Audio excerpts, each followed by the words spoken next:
Hello and welcome in once again to the 4 for 4 Monday morning waiver wire show. I am your host, Matt Okada. Back again for what is this? I think 13th week of this show because technically, maybe it's 14th week because it's going into week 15. I think it is the 14th week of this show. Regardless, it is yet another hour of very important information because for most of us, next week, week 15, is the start of the fantasy playoffs. If you are still listening to this show, if you are here with us live, that I probably am going to assume that means that you are still live in at least one league headed into the fantasy playoffs next week. So, congratulations if that is true.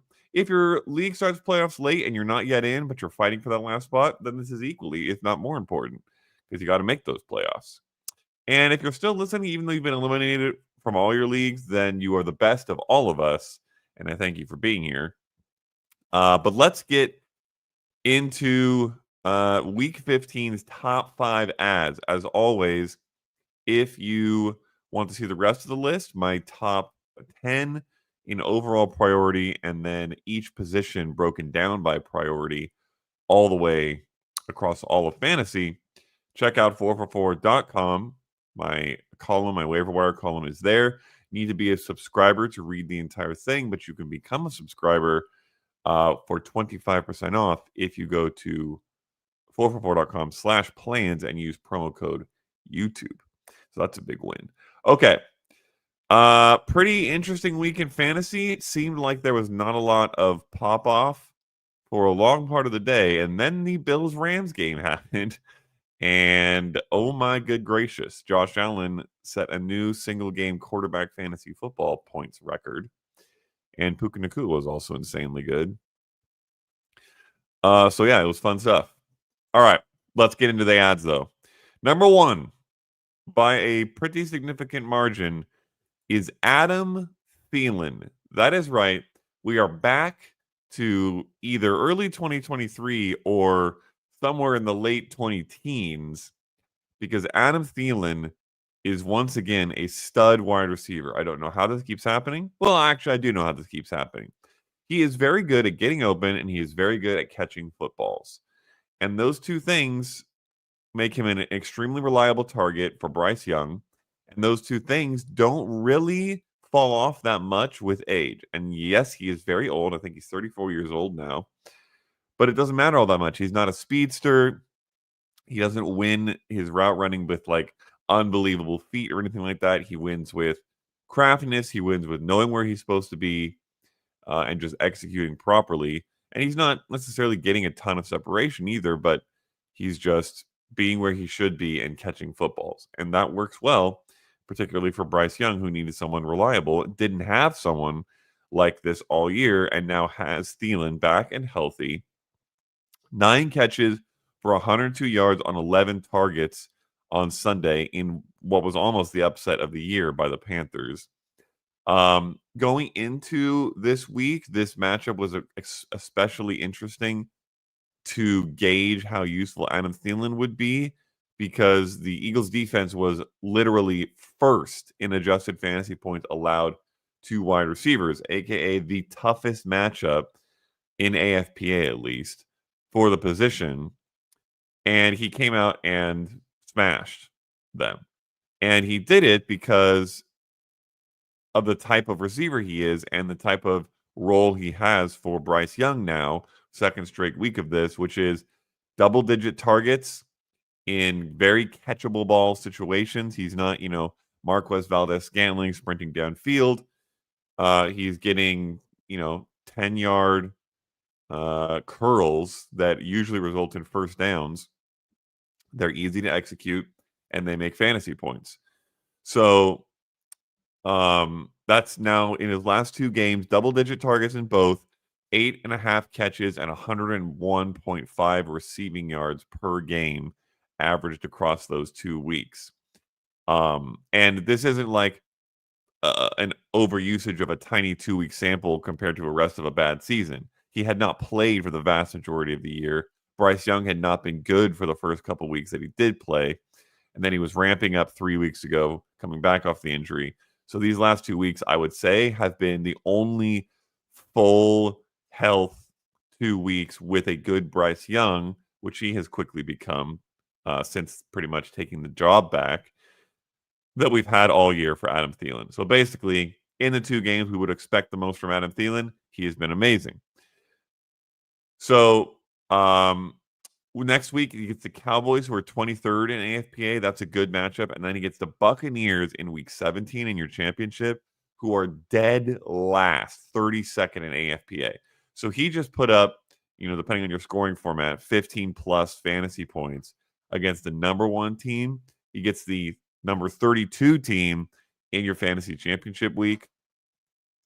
I have the max fab bid at 15%. And that's a lot at this time of year. But legitimately, if you need a receiver and you're going into the playoffs and most of your lineup is set and you have 50, 60 percent of your fab left, I don't mind using all of it for Adam Thielen, or maybe the vast majority of it and keeping, 5% for emergency ads through the playoffs. But I think Adam Thielen is going to be the most reliable fantasy asset that we get on the waiver wire, certainly for the rest of the year, maybe one of the most reliable of the year, even though it's a very short window, obviously, that we can use him. But that being said, smash ad on Adam Thielen.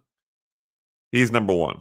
Number 2 on the week, Sincere McCormick.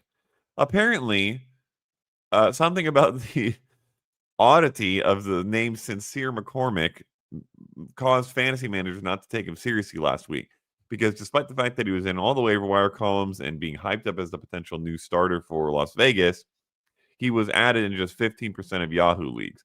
So he's still rostered in just 15% of Yahoo leagues because he was at 0% before that. Unsurprisingly, for this practice squad guy, he's never been anything but a practice squad guy. But had a chance last week with Alexander Madison and Zamir White banged up. Amir Abdullah not a starting, like a true starting running back by any means. A good pass catcher still, but not meant for a lead back role. And I think Vegas learned that very quickly. And so they said, let's try out our big-bodied Sincere McCormick guy. And he's been quite good. And more importantly, he was extremely it carried the full workload for the Raiders in week 14. 16 of 17 running back carries. And he also had 3 targets, despite the fact that Amir Abdullah still got most of them. 59% of the offensive snaps. Amir Abdullah still did get 41% of the snaps, but just 2 touches for Abdullah. So I think that there's a decent chance McCormick's snap share goes up, but it doesn't necessarily even have to for him to be good. Again, 16 of 17 running back carries, 19 total opportunities, 89 yards from scrimmage, and he averaged 5.2 yards per carry, which is far better than what we saw from Zamir White or Alexander Madison for the entirety of the year. So if and when either of those guys gets healthy, which is an if and an unknown when, I don't see a reason why Las Vegas would go back to them. Neither of them had really shown anything for the entirety of the season as a starter, and Sincere McCormick has in just one and a bit games with a significant role. So he would be, given this role, a blow all your remaining fab kind of player, even more than Adam Thielen, if this Vegas offense was more trustworthy. But it is obviously not very good. And Aiden O'Connell got hurt in Sunday's game. Don't know for sure what the timeline on that will be, but if he misses any time, they are falling down to their third quarterback, who is Desmond Ridder. And it's not like their first and second quarterback were that good either.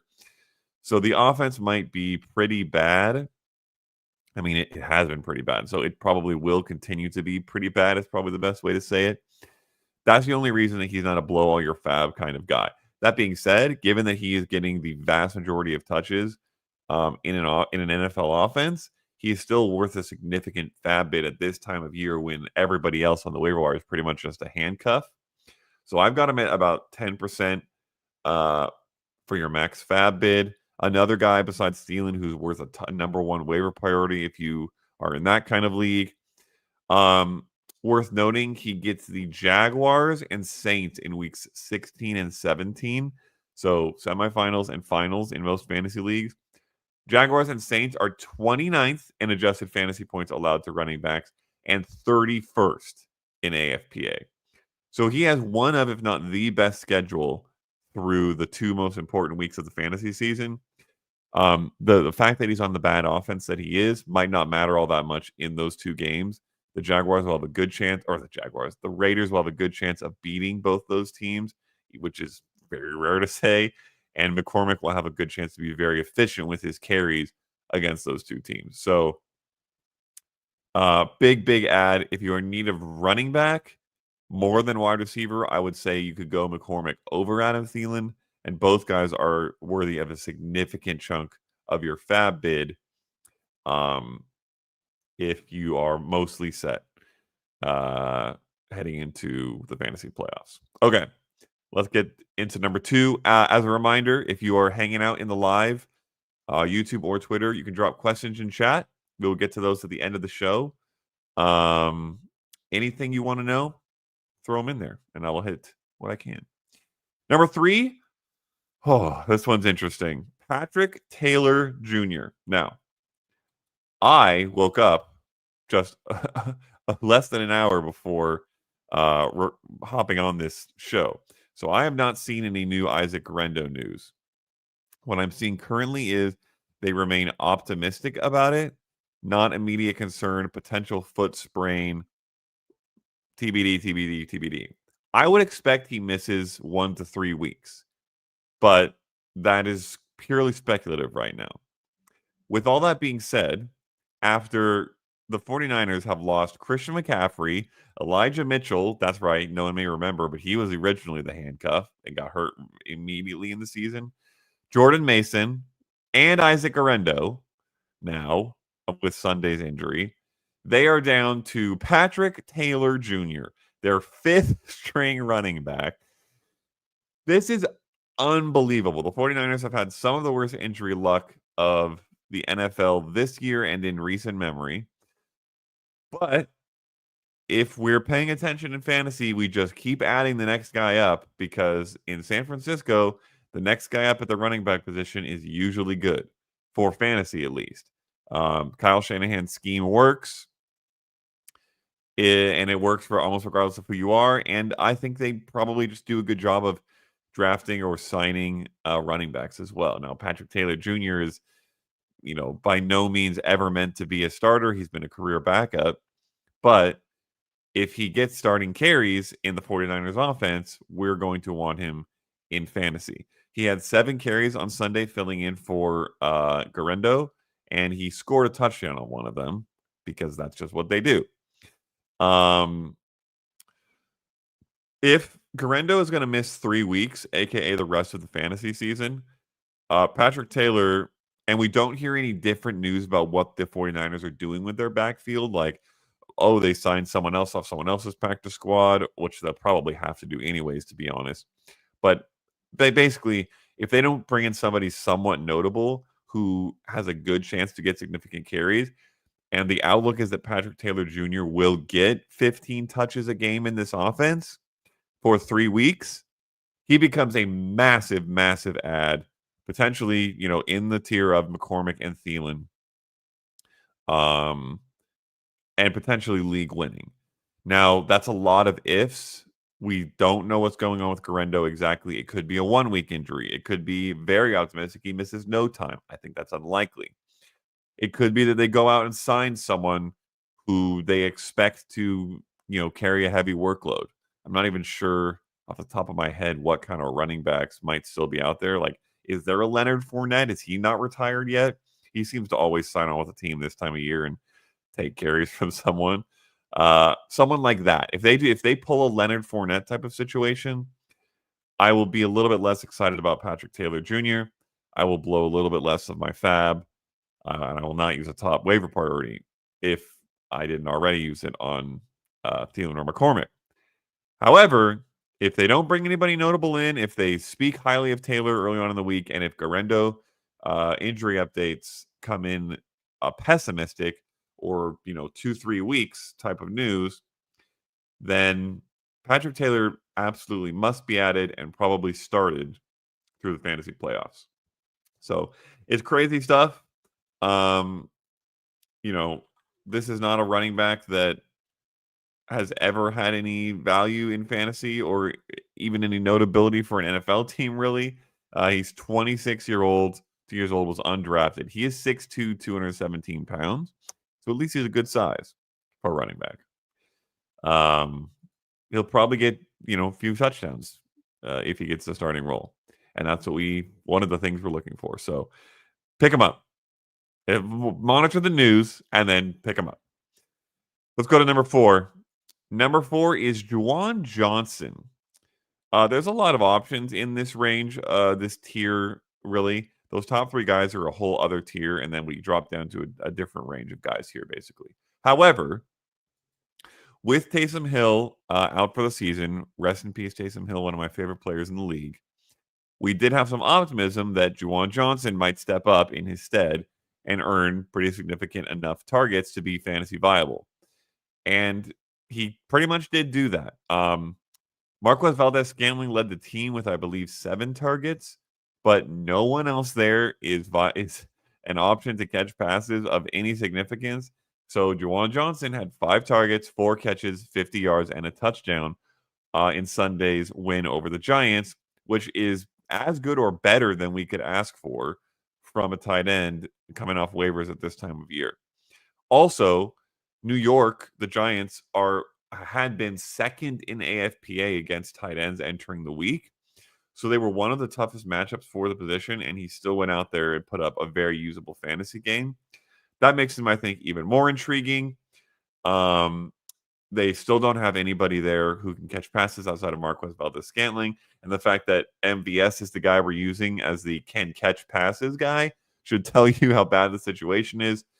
Juwan Johnson might honestly be the most reliable target there, outside of, I guess you could say, Alvin Kamara out of the backfield.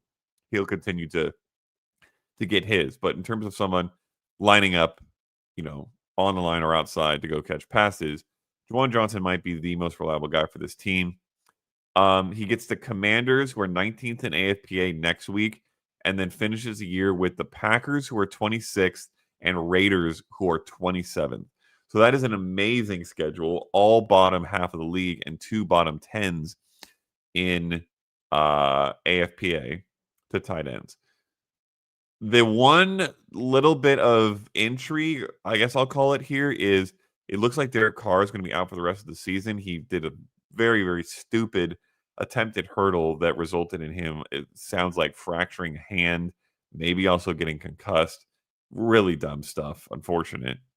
But that could mean that we see Jeff Haener starting for the Saints. That could actually be a good thing for Juwan Johnson.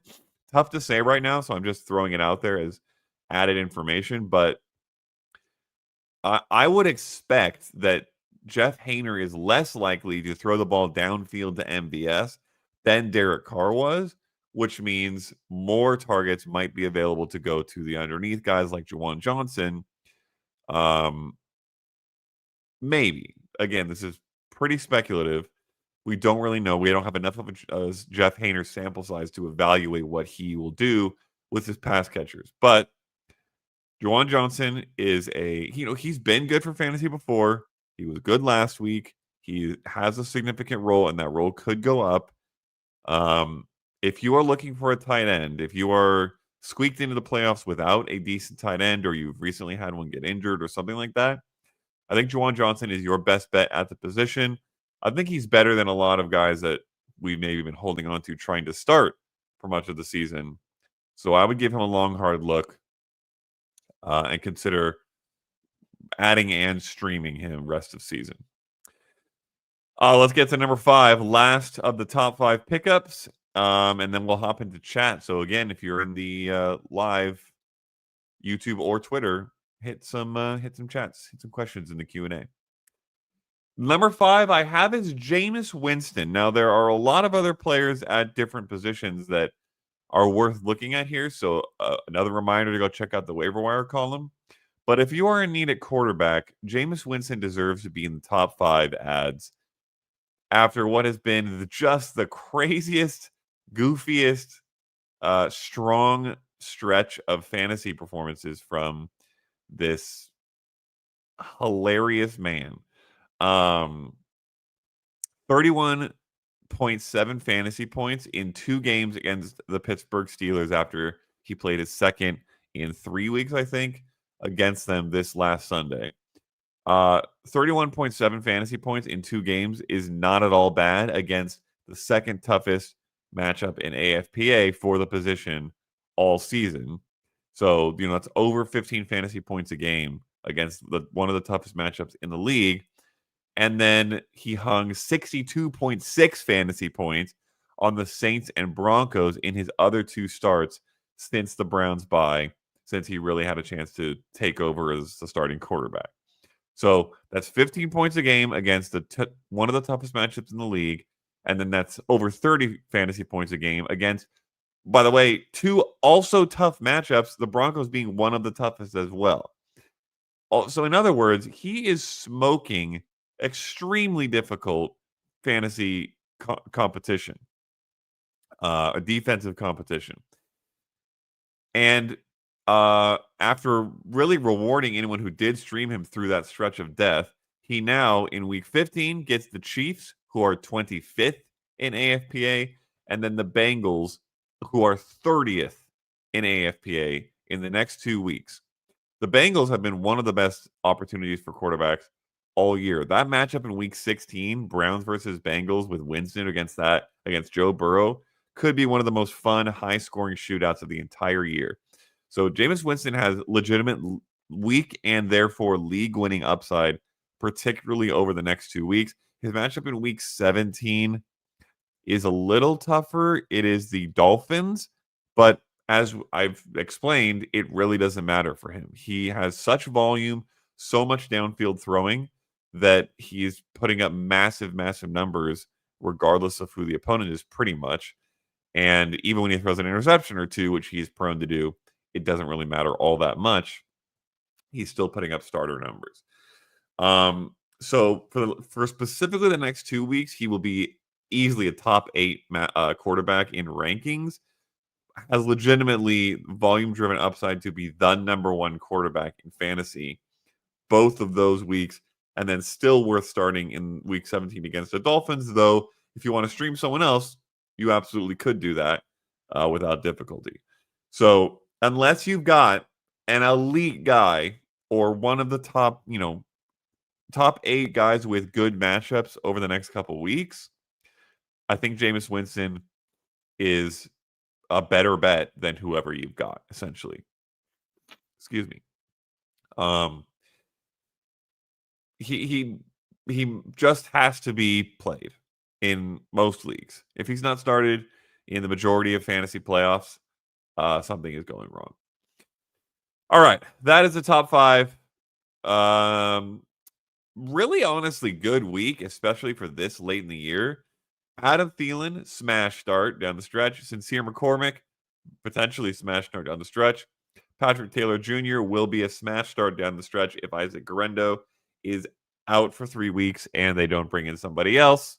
Admittedly, more ifs, but still.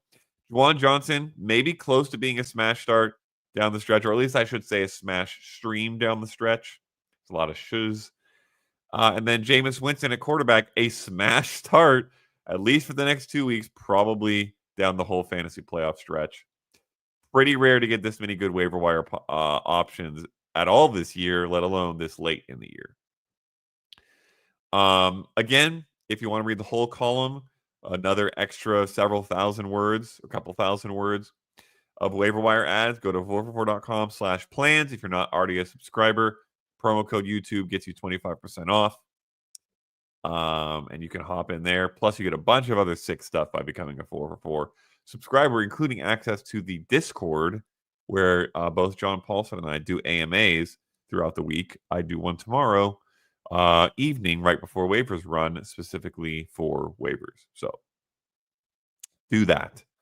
Let's get into the Q&A. I don't think we have that many here, so could be a quick one. But if anybody else has any other questions to drop in, feel free to do so. Car Chisel asks, can I drop Debo Samuel for Adam Thielen? This, ladies and gentlemen, is where we are at, and the answer is legitimately yes. Debo Samuel has been an utter disastrous disappointment for the vast majority of the season now. I think maybe losing Brandon Ayuk makes it worse for him. I'm not sure. But 4 straight games with 35 or fewer receiving yards, or sorry, 35 or fewer scrimmage yards, which is particularly problematic for him. He had 7 catches this past week, but even in a PPR league, that was only 10.5 fantasy points. And in a half PPR league or non, that was single digit fantasy points.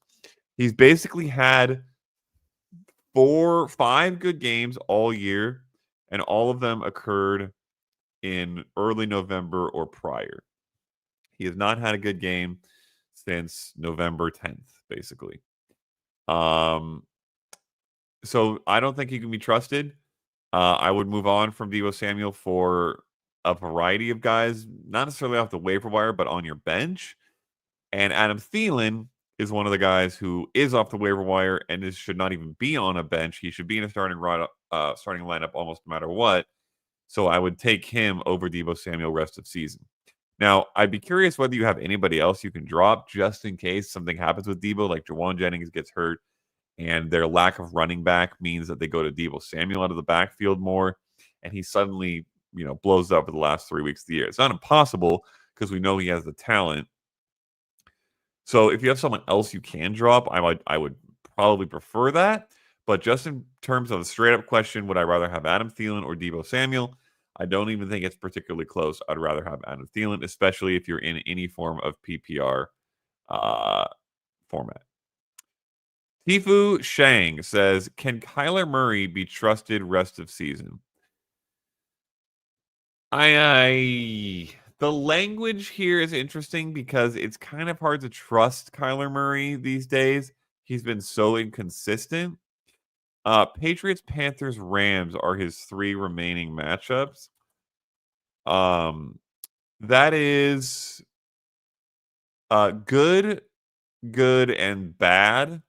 Although Josh Allen just tagged the Rams for 51 fantasy points, and he is not similar size, but similar in terms of rushing and passing upside as Kyler Murray is. So theoretically, this is 3 matchups that he can be very good in. I will be starting him myself in at least 1 or 2 leagues, probably through the entirety of the fantasy playoffs. So if that gives you an answer, like he is a QB1 rest of season, trusting him is a little tougher because he has so many games where he kind of duds a little bit or just disappoints. So there are going to be guys that you trust over him, of course, but probably not off waivers, probably not in your backup role. Kyler Murray's probably better than the majority of whoever you have as a separate option. I think he'll be a top 8 to 10 quarterback rest of the season. Hopefully better, particularly in the next 2 weeks. We will see. Michael Quinzel, friend of the show at this point, I think we can say, says, hi, Matt. Love the show. Thank you, Michael. Samuel Burke says, how is Walker looking health-wise rest of season with Seahawks? I don't know if we've seen any news. It was a calf injury that kept him out this past week. He was initially questionable and didn't practice Thursday or Friday. I think he had practiced Wednesday and then kind of set back a little bit. But he should be back next Sunday. So I would say he's looking good enough. I don't know what you'd ever really do with him. You trade deadlines are over and you're not dropping him. So you're holding on to him and you're expecting them to give us news that he will start. And when they do that, you are putting him out on the field. That's basically it. If he's out, hopefully you have Zach Charbonnet because he was amazing this week. You start Zach Charbonnet and you enjoy that. But otherwise, if Kenneth Walker is in, which he should be, you're playing him. And he should be back. So that's, I guess, the most I can give as an answer to that question. Sivan Leg says, still holding Gus and Vidal. Is either one droppable? Vidal takeover, full PPR. So this is Gus Edwards and Kimani Vidal for anybody not aware. No Kimani takeover. I don't know why there is still hype for that. It's not happening. He had fewer carries than Gus Edwards last night against the Chiefs. He's not, I don't see any opportunity for him to take over. He's just not that guy. In terms of, both of them were very bad last night. Gus Edwards did get the touchdown, so he ended up with like 9.6 fantasy points in most formats, which isn't terrible.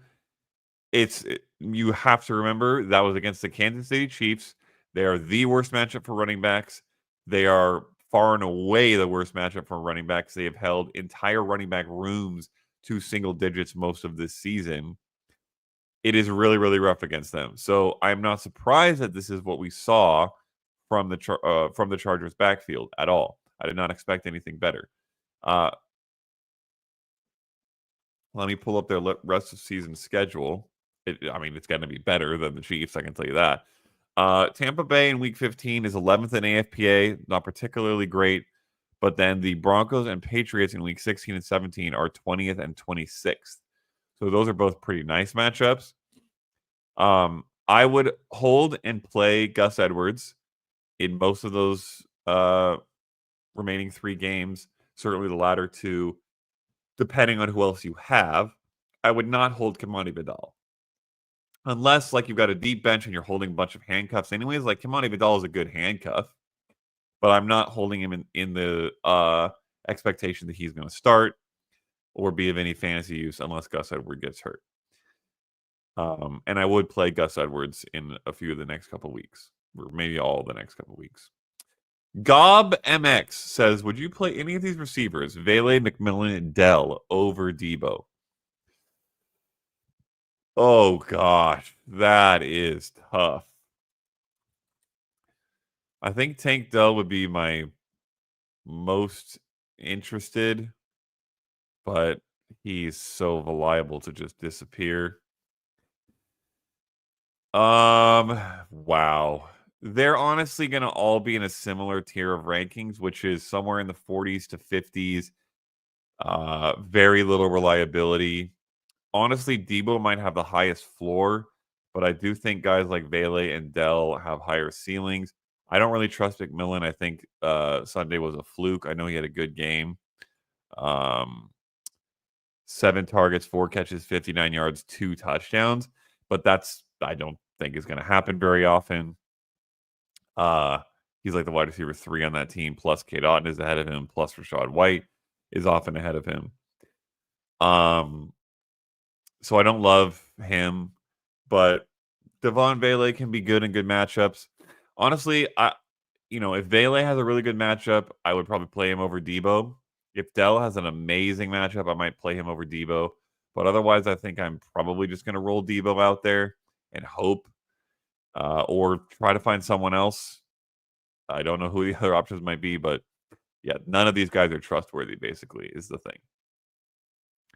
Rachaad White or Brian, just Jermaine Robinson asks, Rachaad White or Brian Thomas Jr. for half PPR flex rest of playoffs. It's going to be Rachaad White. I don't know how bad Bucky Irving's injury is. I think he banged up his back on Sunday. He disappeared for the entirety of the game pretty much. Therefore was not involved. If he's back, this becomes much closer. But if he misses any time, Rachaad White is a smash play in all of fantasy. Forget just straight up against Brian Thomas Jr. And if Bucky Irving is back but banged up, I think Rachaad White is still a good option. Brian Thomas Jr. with Mac Jones. Well, okay. I will say he started the Sunday's game terrible. He had a goose egg of what I felt like was most of the half. and then that ended up getting 8 catches for 86 yards on 12 targets. Honestly, I kind of forgot that happened. So here's what I'll say. This is Bucky Irving news dependent. If Bucky Irving is going to miss time, I think it's Rachaad White. But if we get the news that Bucky Irving is a full go for next week and he's like completely unhampered, gets 3 full practices or something like that, and is back to being what he was prior to this Sunday's injury, then I think Brian Thomas Jr. could step up and be better than Rachaad White.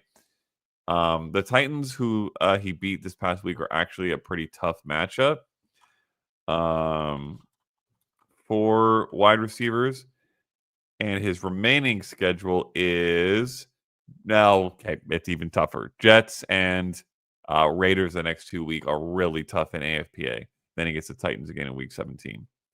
So not great matchups for Brian Thomas Jr. either. I think I'm going to be leaning Rachaad White, but keep an eye on the news. If Bucky Irving's a full go, I might swap back to Brian Thomas Jr. And I assume this is not like a pick up one of these guys and drop the other guy kind of question. This is a who should I start each week. So this is something you can take right up to decision time, monitoring Bucky Irving, and then make a decision and play the matchups a little bit as well. Joanne Sterling says, I'm dropping Debo in the garbage disposal. Very valid. Go for it. I do not judge you there. Michael Quenzel says, with a super chat, thank you, Michael. Of these backs, is Isaiah Davis with Breece Hall out. Kimani Vidal looked better than Edwards.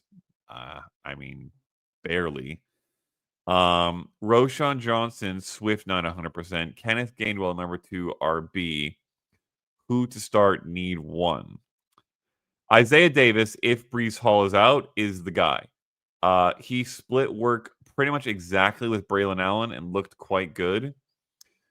And that was his first game with any really significant touches after Braylon Allen had some throughout the year. So if there's a chance that Isaiah Davis takes even more of the role, hope not, because I prefer Braylon Allen to do so. And I have Braylon Allen as a higher priority in the waiver wire ads.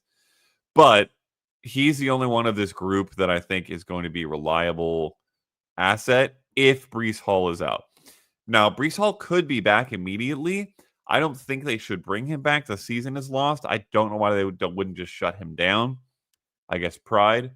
But if they do not bring Breece Hall back, I think Isaiah Davis is the smash play. If they do bring him back, none of these guys are super exciting, especially if your question is who to start. I do not want to start any of them. Roschon Johnson has a chance at a touchdown, and if Swift is still banged up, maybe he gets significant carries, so he might be the number 1. Kimani Vidal, I guess, would be after that because he, might get 35, 40% of work behind Gus Edwards. I, again, don't think he takes the workload, like the significant, the lion's share of the workload. And then Kenneth Gainwell is nothing but a handcuff. No interest in playing him ever. So this is a tough mess. But that's what would be my takes. Samuel Berg says, you mentioned dropping Debo for Thielen was doable. What about dropping D-Hop for Thielen? Yes, I would do that as well. I do believe Hopkins had 9 targets and caught 4 for 32 yards and a touchdown, which is pretty good against the Chargers on Sunday. So that was... This is another one like the previous question with Debo where I'd rather not drop this guy because they're not someone else you can drop because D-Hop has been startable. But I think that Adam Thielen is more reliable rest of season than Hopkins is. They're very close, though. They're basically in the same tier. So, again, I don't really want to drop D-Hop because I don't think he's a droppable player. I'd want to drop someone else. Before I go on ranting in the theoretical manner, Samuel Burks follows up with an additional note. D-Hop, or I'm assuming this is or Ingram, when I already have Trey McBride as my main tight end. I have 1 ad left for the season by league rules, which makes dropping Ingram something I'm not wild about in case of injury. I remember you mentioning these dumb league rules before. I am going to say if your lineup is such that you would start Adam Thielen and DeAndre Hopkins moving forward, then I would drop Evan Ingram and pick up Adam Thielen and start both those guys.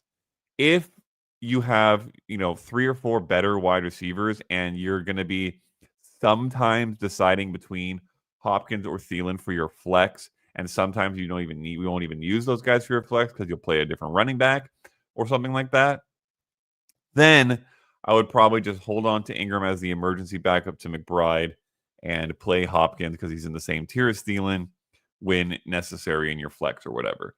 But if you can start both these receivers, or it would make sense for your lineup to start both these receivers, I would drop Evan Ingram and I would just pray that Trey McBride doesn't get hurt. We play to win in fantasy football. And if that happens and you can't add a tight end because of this stupid league rules, then you should either leave this league or tell the commissioner to change the rules next year and use this as an example for why. Because that's a really, really dumb rule. It's so stupid to intentionally restrict and reduce involvement of players in a fantasy league. It's one of the dumbest rules, and there are many dumb rules in fantasy. And if you're the commissioner, fix it. Joanne Sterling says, can I play Winston rest of season? I also have Herbert. Yes, I said a little bit earlier in the Jameis Winston ad section of the podcast, you can play Jameis Winston rest of season. He has 2 good matchups, really good matchups coming up. And then this week 17 isn't great, but you can play him in a tough matchups anyway because he's Jameis Winston. In week 17, I will say the Chargers get the Patriots. I would probably rather play Justin Herbert that week than Winston against the Dolphins, but honestly, it's close. And it maybe depends on whether Justin Herbert and his receivers are healthy, because neither is the case coming out of last night. If that is the case, I would just play Jameis if they're not healthy. Play Jameis. Or you can add and stream someone else specifically for week 17. But certainly for the next 2 weeks, you can play Winston. Michael Quinzel says, in PPR 11-3 and looking for roster depth, I'm dropping Abdullah to get Curtis Samuel, Tolbert, Patrick, or Lazard. Wow. These are your options. I guess Tim Patrick on the off chance that a Lions receiver gets hurt and Tim Patrick becomes the number 2. But good gracious, this is some crazy depth that I really don't have much interest in. None of these guys are likely to be startable without major injuries ahead of them rest of season. Michael Quinzel also asks, with Dobbins on IR, I have 8 bench spots. Tracy plus the all-police team, 8 handcuffs. Keep Vidal. Yes, so you can definitely keep Vidal as a handcuff. I said that earlier in the show. I just don't think he's going to be startable. And if you have 8 handcuffs and nothing else on your bench, I might rather have another couple wide receivers or backup quarterback / tight end. But I do like having a lot of upside handcuffs this time of year, so I don't mind having several, maybe 8. Jason Quinn. Wow, the questions really came in hot and heavy once we started the Q&A. Thanks, everybody. Jason Quinn says, have Breece, Braylon Allen, and Isaiah Davis. Would you drop Davis or Allen for Sean Tucker or McCormick? I have Bucky as well, half PPR.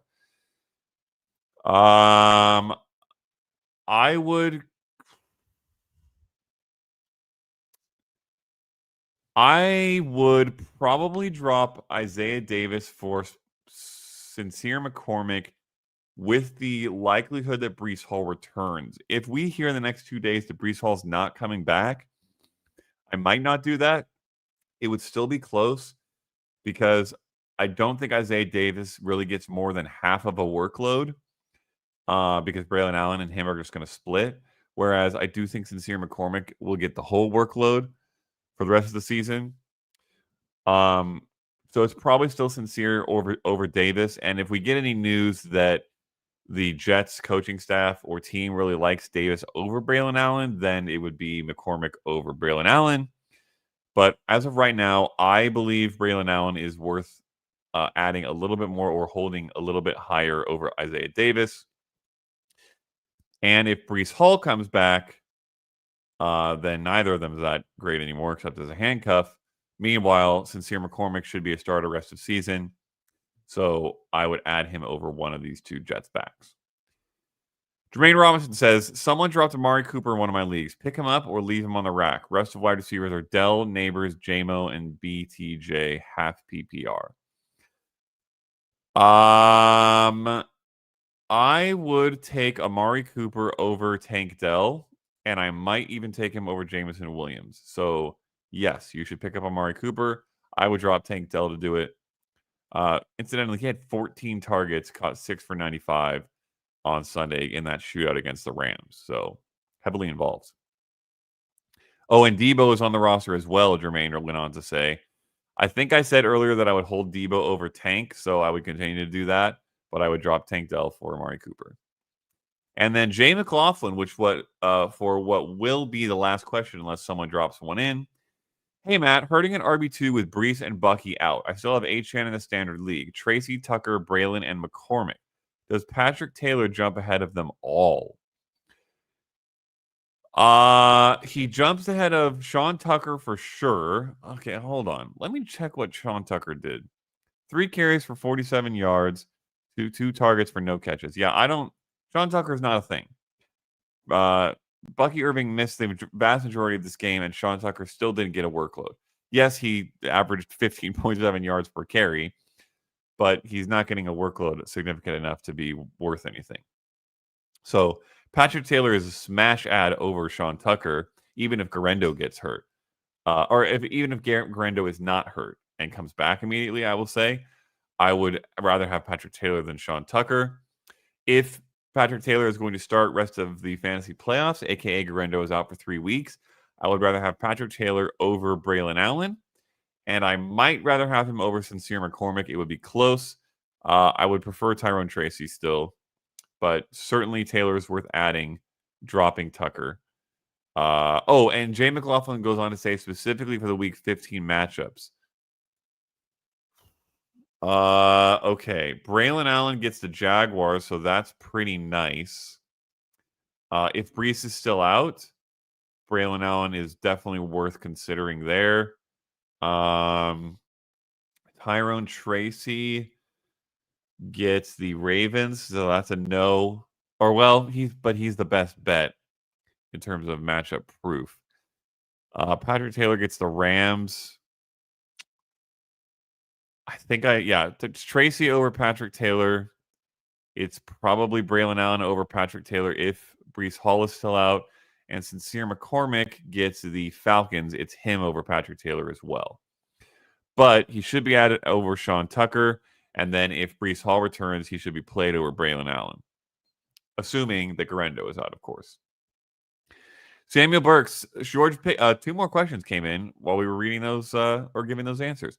George Pickens is dealing with a grade 2 hamstring strain. Does that make any Steelers wide receiver more appealing, worth picking up rest of season?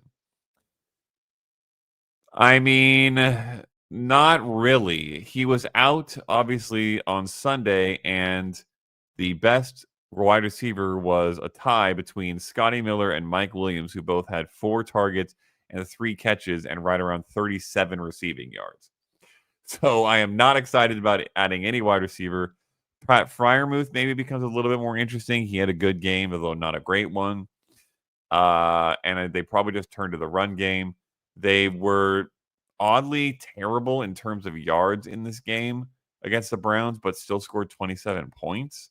I don't really know how that happened. Yeah, I'm not playing any wide receiver here if George Pickens is not available, basically.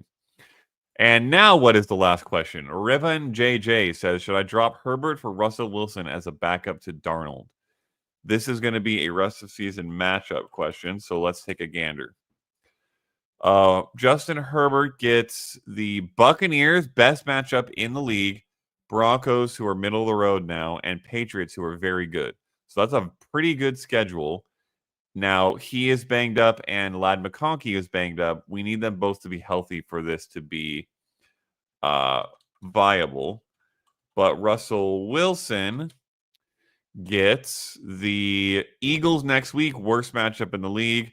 Ravens, which is pretty good, and Chiefs, which is pretty good in week 16 and 17. So you should not do this week. You should play Herbert this week. I would say even with injury. And McConaughey should be back. He was almost back this week. So with Russ playing the number 1 matchup in the league and Herbert playing literally the number 32 matchup in the league, I am playing Herbert over Wilson this next week. After that, you could make the move if you wanted to, or find another guy as well. There are some various other streamers that I might like over both these guys, depending on the week and the matchup. All right. That is the show. Tons of good questions. Thanks for bringing all those in. And tons of good ads this week. So go look for them. Go pick them up.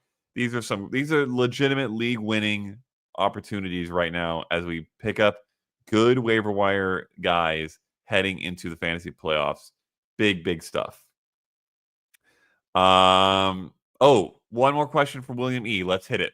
We'll hit it before we sign off. Darnold or Winston matchup plays if I survive week 15. Okay, so this is specifically week 16 and 17. In week 16, Darnold gets the Bears, which is pretty tough. But then in week 17, he gets the Seahawks, which is pretty nice. And Jameis Winston, as I recall saying, has a good matchup in week 15 and 16. Yes, he does. So week 15 is Winston for sure. Week 16 is pretty up in the air. Darnold against the Seahawks, who are 27th, or Winston against the Bengals, who are 30th. I would probably play Winston there again because the Bengals just feels like a game where he could go absolutely crazy. I would probably go Jameis both weeks. All right, that's it. Joanne Sterling with a sign-off comment. Thank you so much. I just subscribed today. Boom. Go be one of those people, everybody. If you want to win your fantasy playoffs, this is one of the best ways to do it. There is so much other good content at 4for4. The Discord is popping off. I'll be in the AMA tomorrow for further questions. Gonna be good stuff. All right. We will sign off there. Thank you, everybody, for being here. I will see you tomorrow if you're in the Discord. Go check out the column. And then we'll see you on Friday in the Most Accurate Podcast with John Paulson. Adios.